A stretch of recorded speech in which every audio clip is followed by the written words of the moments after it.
الحمد لله رب العالمين وصلي وسلم على المبعوث رحمة للعالمين وعلى آله وصحبه أجمعين أما بعد. Nous allons donc commencer une nouvelle série de cours bi'idhnillah qui aura pour sujet la biographie des prophètes. Et comme nous avons dit, ces cours conviennent aux débutants ainsi qu'aux enfants. Et on demande à Allah tabaraka wa ta'ala de nous accorder la réussite dans ce projet ainsi que la sincérité. Et nous allons donc commencer par Adam alayhi salam. Adam alayhi salam est le père de l'humanité et le premier des prophètes. Et lorsqu'Allah tabaraka wa ta'ala a voulu créer Adam alayhi salam, il a pris une poignée provenant de toutes les parties de la terre, dans ses couleurs, ses textures, sa qualité bonne et mauvaise. Et la bonne terre est celle qui fait pousser la végétation, tandis que la terre mauvaise est la terre stérile, qui ne retient pas l'eau de pluie et ne fait pas pousser les cultures ni les arbres. C'est pour cela que les êtres humains sont différents dans leur couleur et leur caractère. Puis, Allah tabaraka wa ta'ala a mélangé cette terre à l'eau jusqu'à ce qu'elle devienne de l'argile collante. Puis il la laissa jusqu'à ce qu'elle sèche et devienne semblable à la terre cuite qu'on appelle el-fakhar. Et les savants ont dit qu'el-fakhar, donc la terre cuite, c'est de l'argile après avoir été cuite. Et Cheikh Ibn Uthaymin rahimahullah nous dit, en plusieurs endroits du Coran, Allah tabaraka wa ta'ala donne des caractéristiques différentes à la terre, à partir de laquelle il a créé l'homme.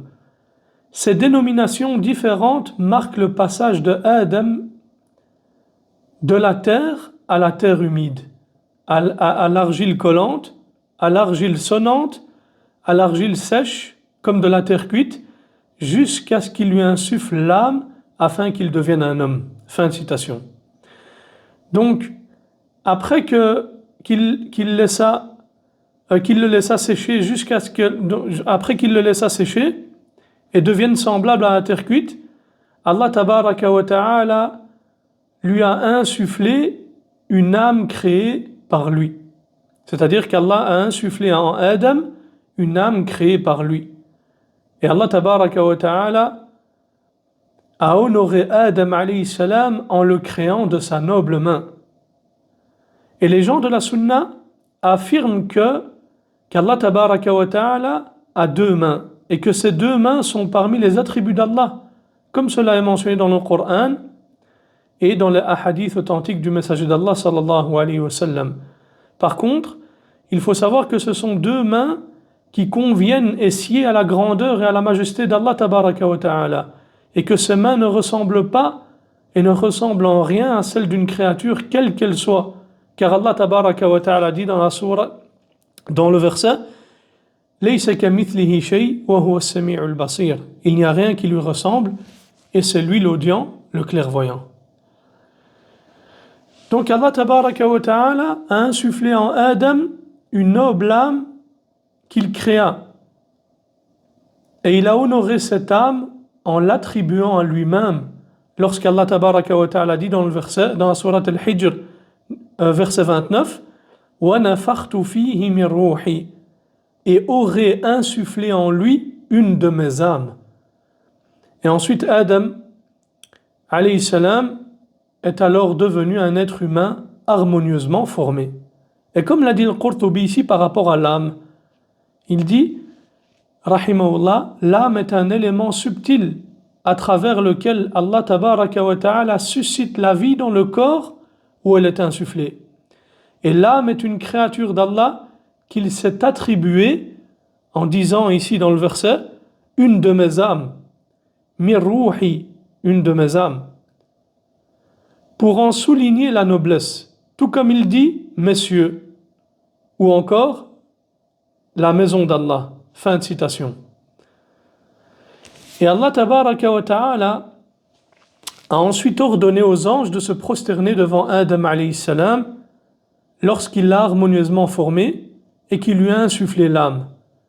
Et les anges se sont alors tous prosternés en obéissance à l'ordre d'Allah tabaraka wa ta'ala, comme salut et honneur pour Adam alayhi salam. Et ils ne se sont pas prosternés à Adam par adoration, car la prosternation d'adoration ne peut être que pour Allah seul.